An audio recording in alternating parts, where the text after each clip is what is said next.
Teraz privítame ďalšieho hostia, je to muž, ktorý tvrdí, že s mimozemšťanmi veľmi často komunikuje. Prichádza pán inžinier Ivo Benda.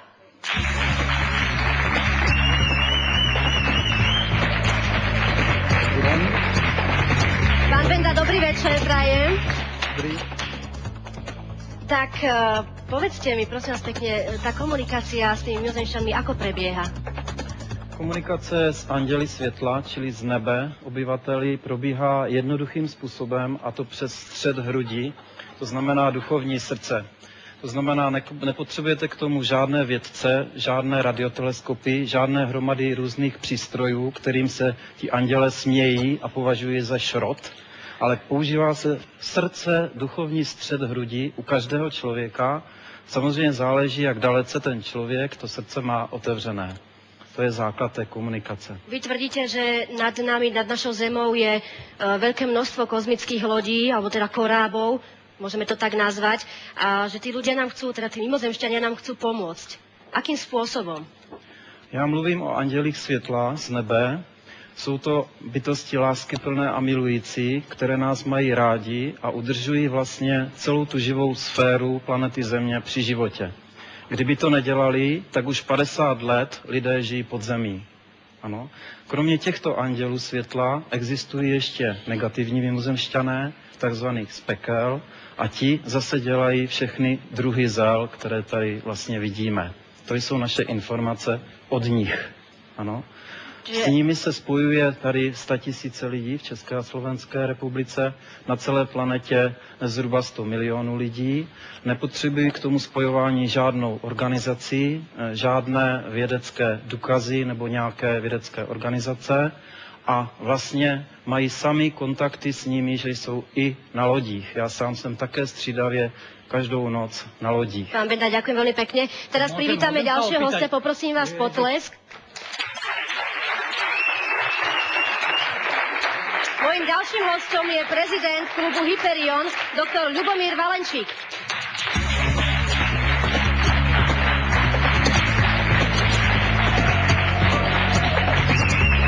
Dobrý večer.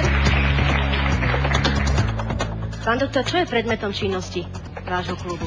Klub Hyperion momentálne sa zaoberá predovšetkým, by som to nazval, popularácia vedia a vzdelenia pútavými formami. Dávame si rôzne otázky a otázka, či existuje život a inteligencia mimo planéty Zem, je jedna z mnohých otázok, ktorý si kladie každý človek, tak je to aj často otázkou stretnutia činnosti klubu Hyperion. Máte na to aj odpoveď vo vašom klube? Akú odpoveď očakávate? V podstate, či existujú alebo neexistujú? Ja to beriem ako mieru pravdepodobnosti. Existujú s určitou pravdepodobnosťou. O tom by sa dalo veľmi dlho a veľmi, by som povedal, fundovanejšie rozprávať ako to, čo som tu doteraz počul. Či existuje vôbec život, inteligencia. Ale to, čo tu povedal pán Benda, to by som nazval už trošku divokejšie. Taký nezmysel, ako to tu pán Benda povedal, si vie vytvoriť každý priemerný inteligentný človek a možno na lepšej úrovni a zaujímavejšie, zábavnejšie. Skrátka, bavme sa o niečom normálnom, ale nie o takýchto, by som povedal, no, zaujímavých rozprávočkách nejakej osobnosti, ktorá sa chce nejakým spôsobom zvýrazniť, prezentovať, trepať 2 na 3, nič iné. Skrátka... Pán Benda, máme teda podľa slov pána doktora brať tieto vaše informácie ako rozprávočku? Já bych chtěl informovat všechny lidi, že ne všem lidem se informace o bytostech ve vesmíru, ne všem lidem se líbí. Naše informace jsou takové, že, jak jsem řekl, kromě těch andělů ze světla, jsou tady negativní entity z podzemí temných světů, které dálkově ovládají vlnami na dálku většinu tohoto světa na 90% jako loutkovou scénu. Co to znamená, ako ich ovládajú? To znamená pomocí vln, podobně jako máte mobily a vlny, tak podobné vlny, ale mnohem jemnější, které projdou i zemí z antén na měsíci a z těch temných světů, ovládají většinu lidstva na 90%. Tím pádem takto ovládané loutky se nemůžou jednoduše spojovat s těmi anděli světla, to je jeden z cílů toho ovládání. No. To je odpověď. Nech sa páči, zoberte si mikrofón, máte mikrofón, nech sa páči. Chcel by som sa opýtať pána Bendu, o čom tak zvyknete komunikovať? Alebo sú iba niektorí ľudia vyvolení, aby mohli s nimi komunikovať, alebo Lebo mne sa nikto sa ma neozval, ešte sa neopýtal sa ma nič. Ako by som mohol ja s nimi nadviazať kontakt trebárs? On sa pýta na jazyk. Otevřít duchovní srdce a můžete se spojovat. Ano, každý člověk se sám zvolí, není to tak, jak říkáte vy, že by někdo z vesmíru je vybíral, ale ti andělé jsou připraveni s kýmkoliv komunikovat. Záleží, jestli ten člověk sám si to zvolí a vybere a chce se s nimi povídat a spolupracovat, protože oni jsou láskyplné bytosti a oni s nikým nemanipulují a nevnucují se. Čiže to znamená, že napríklad aj teraz v tejto miestnosti môže byť, že je tu nejaký ten Aštan Šeran, alebo nejaký... Telo má, áno. V mentálních tělech tady jsou a jsou na lodích nad námi. Tady je 100 000 lodí kolem planety Země, mateřských velkých lodí a jich tady kolem Země 250 milionů a říkal jsem, že mají s náma spoustu práce. Ano, spoustu práce, aby tady udrželi tenhle život, jak ho tady vidíte a znáte, v téhle podobě, aby to nebyl Matrix, prostě, vis Matrix. Akým spôsobom s nimi môžeme komunikovať? S tými otevřenou srdeční bytostiami. čakrou. Ano, já tady mám obraz čakrami, áno? srdce duchovního. Ja nepoviem o tom, že pán Benda má všelijaké obrázky, krásne pomalované a tak ďalej. Prosím vás pekne. Toto je, ano, takovéto duchovní srdce. Pardon. Dobre. No, některým lidem se to nelíbí, upozorňuju, a samozřejmě to budou rušiť. Na takejto úrovni môžeme tu komunikovať a počúvať toto tu kedykoľvek. Áno, koľkokoľvek, skrátka, ničomu nedvojdeme. O čo tu ide? Ja som si myslel, že tu je téma, áno, či existuje mimozemská civilizácia, či existuje život vo vesmíre a tak ďalej. Áno, na to sú, pardon, na to vám ja odpoviem, áno, ale ja neodpoviem, ale takto. Dovoľte, aby som povedal svoj názor. Mňa vás názor napríklad vôbec nezaujíma v tomto prípade. No ale my sme tady všichni spoločne. O živote vo vesmíre, áno, existuje. O živote inteligentnom by bol dôkaz. Alebo samotný mimozemšťan, ale nie vy. Vy tak nevyzeráte celkom. Alebo zbytok nejakej vysokotechnologickej hmoty, nejakého kúska lietajúceho tanieru, skrátka niečo, čo sa tu dá analyzovať, že to je vzorka nevytvorená pozemskou technológiou. Alebo jednoznačne preukázaný nejaký umelý signál typu projekty SETI, ty vaše blúdy sa nedají poslúchať, áno? Aby ste vedel. Nechci si vytvoriť názor. Život by preukázali zložité spektra, dáme tomu molekúly, aj to je veľmi ošemetná záležitosť, alebo preukázané zbytky nejakých skamenelí, že ozaj sú to zbytky skamenelí života, ktorý nepochádza zo Zeme. A tak ďalej. Toto sú dôkazy. Akékoľvek iné veci nazývať ako dôkazy, prezentovať to, podsúvať to ľuďom, manipulovať, vyslovene ľudí týmto to predvádzať. Dobre, prepáčte, pani, ja vás preruším. Chcem sa opýtať pána doktora Kapišinského, ktorý sa už dávnejšie hlásil o slovo. Pán doktor, vy si myslíte, že šírenie niektorých posolstiev, ako napríklad nám to prezentuje pán Benda, je pre človeka alebo pre ľud nebezpečné? Nie. Pán Benda je mladý a... To si vymýšlite. Ste o 14 rokov mladší ako ja. Ja vás pozorujem strašne dlho v On Prahe. má 1000 rokov, pán doktor, to sa možno milíte. Darmo sa vozíte v tých UFO a píšete, že rýchlo v lietajúcom tanieri je dvakrát... Že sú tady. Čo to rozprávate? O čom rozprávate? Kde máte jeden jediný nedôkaz, ale indíciu? Ano, tak jedné skupině se to nelíbí. Teraz dala mne slovo pani moderátorka. Kteří jsou ovládáni z temných světů. Už jsem to řekl a zopakuji to. Pán doktor. A je to nepříjemná informace. Samozrejme, že dáme vám dopovedať, čo ste chceli, takže nech sa páči. Ja som myslel, že, pretože o pánovi Bendovi vieme strašne veľa. To je v Prahe, v Holešoviciach, čo ste vystrajali teraz a tak ďalej. Oni vstúpili do nejakého kozmického spoločenstva galaxií a civilizácií, kde je 200. Nelžev, to ste vy napísali. A teraz mi dajte troška dohovoriť. A ja som si myslel, že príde sem a nerozviniete hlúposti do úplnej otvorenosti. A pozrite sa, tu tie kresby a tak ďalej. A mňa mrzí jednu vec. Ešte mi nechajte dohovoriť. Vy nejste vědec, ale... Pán doktor Benda, poprosím vás, keby ste nechali dohovoriť pána doktora, nech sa páči. To je zaujímavé, to je výborné.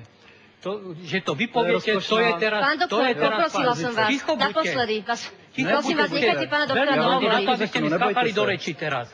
Ty vaše pavědecké významy, co tady vnucujete lidem už desítky let, 99% obyvatelstva nezajímají. Jenom 1%. Rozumíte? Ale viete, že na tom je postavená civilizácia a vôbec kvalita života na vede. A nie na vašich pseudonáboženských názoroch. A to ma uráža, že napríklad na Slovensku pán Benda si dovolí okrem tých bludov a nezmyslov, to poviem teraz už otvorene, lebo som myslel, že to troška zaretušuje, okrem tých bludov, nezmyslov, hovoriť ešte aj abnormálne veci z hľadiska teologického.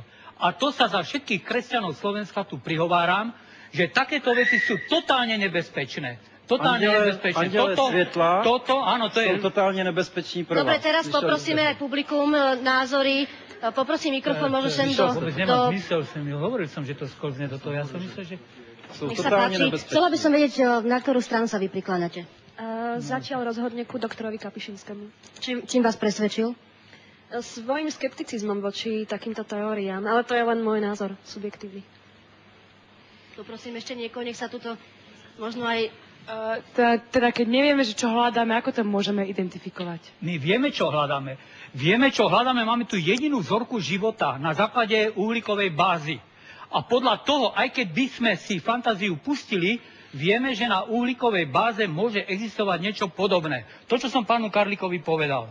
Ale podráža mu nohy práve pán Benda, pretože ho to dáva do úplne sektárskej roviny a neviem, prečo je za tým stolíkom, pretože tu by mal byť tretí stolík nejaký pre ezoterikov a hermetizmus.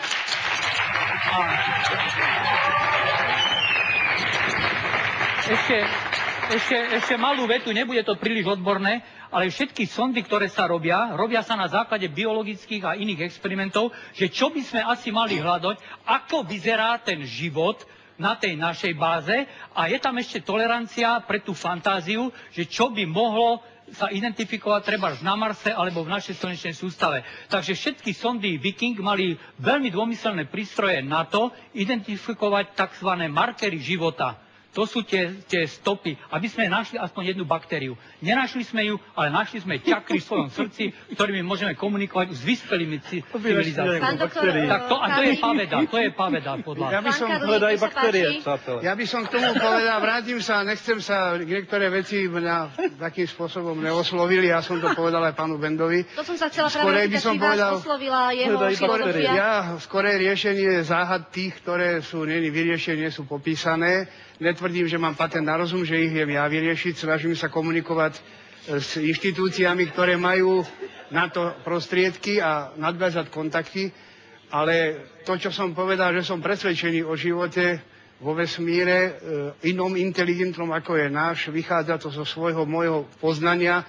Pán doktor to síce nazval vierou, ale neviem, či... Zatiaľ je to viera. No, ja to beriem tak, že každý máme nejakú vnútornú vieru. Možno nádej. Neviem, či viera... Ešte by som chcel pánu doktorovi Valenčíkovi povedať, čo sa týka tých nálezov, rôznych fosílií, je veľa nálezov a nechcem tu prezentovať konkrétne veci, ktoré sa vymykajú tým bežným nálezom fosílií z minulosti. Sú tu obrovské kostry nájdené na mnohých miestach života. Boli nájdené artefakty iné, ktoré nespadajú do geologických období. Vieme, že je tu kopu nálezov, ktoré sa v dobe, dajme tomu, paleolitu nemohli objaviť kladivo železné. Je tu veci, ktoré nevieme vysvetliť. To znamená, sú tu. Pán Kapišinsky, nech sa páči. Teraz máme, by som povedal, taký zoširoka pohľad. Ja sa pýtam, ale kto ich doniesol sem tie nástroje? Ale tie o čom svedčia? Že ich doniesli sem mimozemšťania? Nie, ja sa pýtam kto, nie mimozemšťania. Ja nehovorím o tomto. Ja sa pýtam kto. Lebo tak sme zhavarovali v tej téme, rozumiete ma? Tak sme zhavarovali v tej téme tými čakrami a tým všetkým, že nechcem tu ďalej, proste mňa to totálne znechutilo a bola by akási polemika napríklad s pánom ale hovorím, nedá sa, pretože pán Benda to zhodil úplne do súteľa. Dobre, takže si uzrejmime, že dnešná téma znie UFO a mimozemšťania. Pán Karlík, vy ste autorom prvého dokumentárneho filmu o kruhoch v obili, takže porozprávajme sa teraz trošku o kruhoch v obili. Čo tým vlastne mimozemšťania, teda ak to urobili oni, čo tým sledovali? Nikdy som netvrdil, že to urobili mimozemšťania. Upozorňujem, vychádzal som z poznatkov anglických kolegov, tých kruhologov pána Collinsa a podobné, kolegov z Čiech, ktorí takisto netvrdia, že to robia mimozemšťania, lebo o tom dôkaz nemáme. Boli zmanipulované nejaké nahrávky, kde sa pohybujú nejaké svetelné body, ale vieme, že pri dnešnej technike nie je problém robiť takýto, sme tak múdri, sme už aj my. A chcem jedno povedať, že tie kruhy sú niečo nezvyklého, je to záhada. Ja viem, že okolo 300 kruhov bývalo v Anglicku, okolo Stonehenge a Westbury. Z toho bývalo 30-40% podvodov.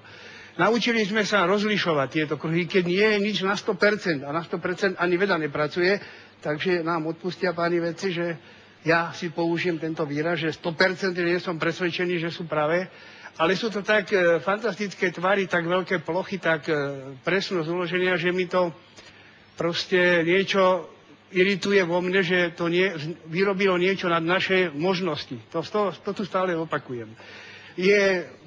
Robil som výstavu v Slovenskom národnom múzeu v Bratislave, kde som uviedol v tých 8 bodoch až na samom konci a je to činnosť mimozemských civilizácií. Všade hore píšem všetky reálne veci, ktoré sme brali do úvahy.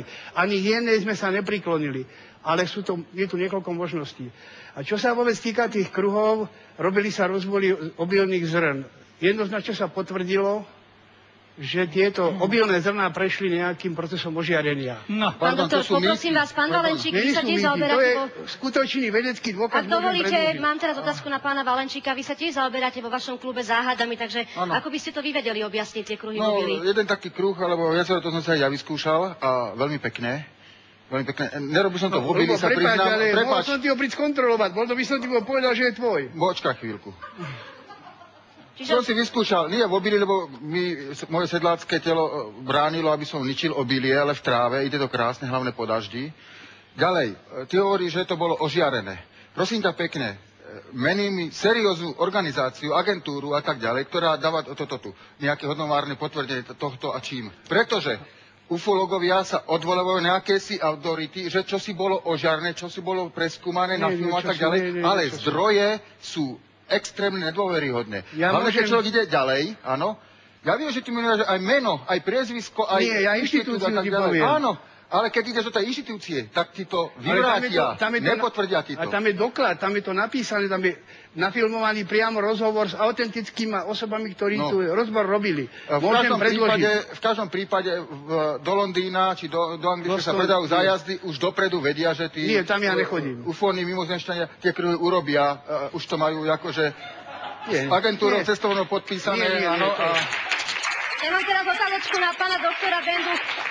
Pán Benda, vy veríte napríklad aj takýmto kruhom v obili? Veríte tomu? Samozřejmě. My máme informace, že tyto kruhy v obilí dělají jak pozitivní mimozemšťané, tak negativní mimozemšťané, tak planeta Země, tak padělatelé na planetě Zemi, aby vydělali peníze. Čili tyto 4 zdroje jsou autoři těchto kruhů v obilí. Pán Karlík, ja som čítala na internete, že, neviem, myslím, že ste to povedali vy, že predsa len každý ten padelek, alebo teda sfalšovaný materiál musí mať svoj originál. Čiže to znamená, si to má vysvetliť tak, že ten niekde originál z toho kruhu v obili existuje niekde? Ja som povedal, nie v takejto, je to trošku vytrhnuté z toho kontextu, ja som povedal, že falzifikovať sa dajú len originály. To znamená, falzifikácia obrazov, peňazí, sloh je možná len preto, že existuje originál. Falzifikácia kruhov je jednoznačná. U nás v Trnave, nakoľko ja tam pôsobím, vychádza to v miestnom časopise, urobili nám 3 falšované kruhy. Samozrejme, súhlasím, ale boli kruhy, do ktorých som mal možnosť vstúpiť, možno som videl všetky na Slovensku, o ktorých to nemôžem povedať. A ešte by som chcel jeden vedecký dôkaz pánom kolegom, alebo oponentom, prepáčte, ale kolegom poviem radšej. Vedecký, hej? Vedeckým oponentom. Nie vedecký, aj na zamyslenie. Vedecký. Môžem, páni? Áno. Tak, kruhy, ktoré sme skúmali, ktoré boli vytvorené na šikomom svahu, vykazovali spojené časti kružnice predĺženie. Každý jeden. Tie, ktoré boli vyrobené na rovinách, túto anomáliu nemali. Ja si to vysvetľujem, pán doktor, jak jeden, jak druhý, že je to premed na šikmú plochu. Vysvetľujem si to špatné, alebo... Všetky podklady, ktoré na túto indíciu boli, sú tak spochybnené, že to už verí iba pán Benda. Takže to je asi môj názor na to. Pán Benda, aby ste pána Bendu nepoužívali za nejaké kritérium. On by mě rád umlčel, že áno. Máme sa tak, ako že sa bavíme... Ale nemôžeme, lebo Rádi by mňa umlčeli, že? budeme mať... máme teraz otázku z publika, nech sa páči. Počkaj, vás veľmi nerad prerušujem, ale pánovi Bendovi máte krásne obrázky, ktoré nám stále predvádzate a ukazujete. A okrem pána Klausa, tie ostatné bytostičky, ako ste k ním prišli? Ma zaujímalo, sú to tí vaši mimozemšťania, alebo... Co se týče pana Klause a pana Šustra, vašeho bývalého prezidenta, tak s oběma bylo jednáno o možnosti setkání s vesmírnými lidmi na letištích. A vy do toho neskáčte. Takže ty informace jsou vážné a není to žádné sci-fi. Divák má len na mysli tú postavičku asi. Hlavne by ma zaujímali tie postavičky, ktoré ste nám ukazovali. Neviem, odkiaľ sú... Tak to o nich mluvit nebudete, to vám odpovím já. Žádné postavičky. Tak mi vysvetlite, aby som neurážal vaši... Pletete s nejakým filmem, rozumíte? Tak poprosím o vysvetlenie, ak by ste mohli, pán Benda. Alebo nemáte vysvetlenie? A čo chcete, prosím vás, vysvetľovať? Ale, prosím vás, pekne, aby mi to pán Benda jeho fantasmagorické kresby o ničom. Čo tam treba vysvetľovať? Hen tam vidím hrnce plechové, aké si odfotené a tak ďalej. Čo k tomu, jaké vysvetlenia chcete? Chceli by sme vedieť... Len to, že ako toto načmára, nič iné. Toto je skutočná ich podoba, alebo ako ste prišli k týmto... Už jsem tady pověděl, že 100 000 lidí v České a Slovenské republice se s nimi setkává a komunikuje. Opakuji to podruhé. A spousta lidí vlastně ví, jak ti vesmírní lidé vypadají a jací jsou. To znamená, že to jsou krásné, láskyplné, milující bytosti. No, ja by som sa chcela opýtať pánov doktorov na telepatiu, čo hovorí na telepatiu. Či sa to dá z vedeckého hľadiska vysvetliť? Nie, to do vedy nepatrí, my nevieme povedať tomu ani áno, ani nie. To nemá verifikovateľnú bázu. My nemáme sa čoho chytiť, proste telepatia je mimozmyslové vnímanie alebo mimozmyslové komunikovanie, to vie len pán Benda. Nie je hypotéza, ktorá by sa dala vyvrátiť alebo poprieť. Teda vyvrátiť alebo potvrdiť. Ale nevyvrácate, že telepatia nie je. Áno, nevyvraciame. My sa k tomu nemôžeme vyjadriť ako vedeckí pracovníci. Existujú odborné psychologické a psychiatrické časopisy, ktoré ukazujú, ako je to, čo vy potom nazývate to komunikácia alebo telepatia. A veľmi zaujímavé je, že to prichádza zo západu, kde 60 až 70%, už si nepamätám presne tie percentá, som práve uvádzal teraz podľa Gallupovho výskumu, aké obrovské percento ľudí tomu verí.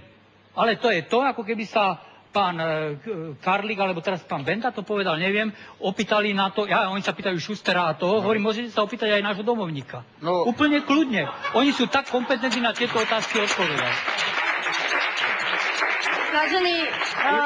Ja k tomu len dodám. Poprvé, čo týka tej telepatie, áno, dáte si 2 rúmy, zadívate sa na hviezdičku a čokoľvek vás napadne, máte príjem mimozemskej civilizácie od nich telefotograficky. A to je každý nápad niečo iné, to je v poriadku, však máme tých civilizácií mnoho, tak každý sa na niečo iné pozerá, áno. Takže má inú teleprogramu. O tom toto telepatia je. Čo týka pána Šustera, klub Hyperion udeluje cenu, volá sa to Veľká zázračná šarlatánska zlatá pusa. Cenu udelujem všetkým, ktorí za peniaze daňových poplatníkov sa významnou mierou zaslúžili o rozvoj pavedy a hlúposti a pán bývalý prezident túto cenu dostal od nás. Takže, vážený, dobre, pán prezident dostal takúto cenu. Vy odo mňa dostávate poslednú možnosť na vyjadrenie sa k dnešnej problematike, ktorá znela UFO a mimozemšťania, takže ja to zoberiem takto. Pán Benda, poprosím vás jednu myšlienku k danej téme. Chtěl bych říci, že zesměšňováním jiných lidí se k ničemu ti lidé nedostanou. To je důležitá informace pro tady tyhle, ale i pro některé z vás. Pán doktor Valenčík, nech sa páči. Pátranie po živote a inteligencii vo vesmíre je vážna vec a malo by sa k nej pristupovať s plnou vážnosťou a serióznosťou a nie v rámci cirkusových predstavení. Pán Karlík.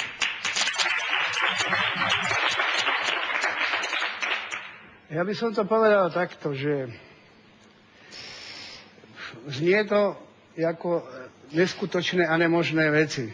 Chcem povedať jedno, že v súčasnej, aspoň podľa môjho názoru, opäť ohlasujem, by nemali vedci používať slovo nemožné a že to neexistuje, lebo nevieme, čo všetko existuje a čo je všetko možné. Vesmír sme nepreskúmali celý, to hovorím kvôli pánu doktorovi, môže nás všeličo stretnúť. A ešte jednu otázku, čo sa stane potom, keď sa niečo z toho, čo som hoci ja len povedal, potvrdí? čo potom nastane? Dobre, pán Lelík, ďakujem veľmi pekne, pán Karlík, nech sa páči záverečné slovo. A ešte jedna vec, tuto bolo z publika veľmi dobre spomenuté, to kritické a skeptické myslenie, to nám chýba. A kolega povedal, že my sme sa tu chystali na nejakú aspoň polovážnu debatu. Ináč toto, keď troška popredstrihujete s niečím nejakými proste obrázkami a týmto všetkým výborne môže ísť do silvestrovského programu. Kvôli niekomu.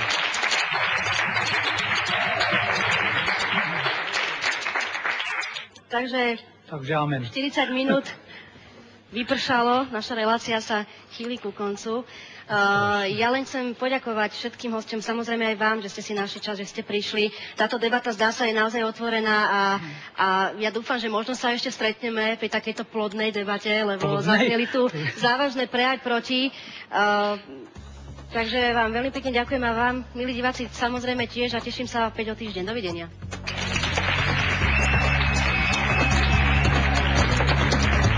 Ďakujem veľmi pekne, že ste prišli.